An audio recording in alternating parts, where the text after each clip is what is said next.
بسم اللہ الرحمن الرحیم نحمده ونصلي على رسوله الكريم اما بعد قال الله تبارك وتعالى اعوذ بالله من الشيطان الرجيم بسم الله الرحمن الرحيم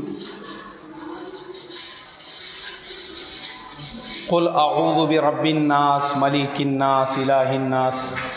من شر الوسواس الخناس الذي يوسوس في صدور الناس من الجنة والناس وقال تعالى اعوذ بالله من الشيطان الرجيم بسم الله الرحمن الرحيم قل اعوذ برب الفلق من شر ما خلق ومن شر غاسق اذا وقب ومن شر النفاثات في العقد ومن شر حاسد اذا حسد صدق اللہ العظیم۔ میرے محترم بھائیوں، بزرگوں، دوستوں، پچھلے 2-4 جمعہ سے ہم لوگ نفس کے اصلاح کا بیان سن رہے ہیں۔ پہلے جمعہ کو ہم نے سنا کہ سب سے پہلے نفس کے اندر کی گندگیوں کو نکال کر توبہ اور استغفار کرنا ضروری ہے۔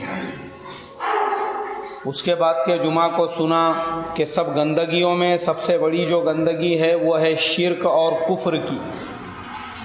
اس کو اپنے دل سے نکالنا ضروری ہے۔ اس کے بعد کے جمعہ کو ہم نے سنا کہ غصہ جس کی وجہ سے دل تباہ اور برباد ہو جاتا ہے، اسے اپنے نفس اور دل سے نکالنا ضروری ہے۔ اور آج کے جمعہ کو ہم سنیں گے کہ حسد اور جلن، یہ جو بیماری ہے اس کا بھی اپنے دل سے نکالنا ضروری ہے، کہ جب تک دل سے حسد اور جلن یہ بیماری نہیں نکلے گی، دل کے اندر خیر نہیں آ سکتا۔ حسد اور جلن کسے کہتے ہیں؟ حسد کہتے ہیں کسی کی اچھائی کو دیکھ کر، کسی کی ترقی کو دیکھ کر، کسی کی اچھی صحت کو دیکھ کر، کسی پر اللہ تبارک و تعالیٰ کی طرف سے ہونے والی نعمتوں کو دیکھ کر اس بات کی تمنا کرنا کہ وہ تباہ اور برباد ہو جاوے اور یہ ساری نعمتیں اس کے پاس سے ختم ہو جائے۔ اسے کہتے ہیں حسد کرنا اور جلن کرنا۔ اور اس کی شروعات سب سے پہلے ہوئی شیطان سے، کہ شیطان اللہ تبارک و تعالیٰ کا ایسا فرما بردار بندہ تھا، اس کا نام تھا عزازیل۔ اس نے زمین کے ہر حصے پر اللہ تبارک و تعالیٰ کی عبادت کی تھی، اور اللہ تبارک و تعالیٰ کا سب سے زیادہ قریبی وہ بن گیا تھا۔ لیکن جب حضرت آدم علیہ السلام کو اللہ نے سجدہ کرنے کا حکم دیا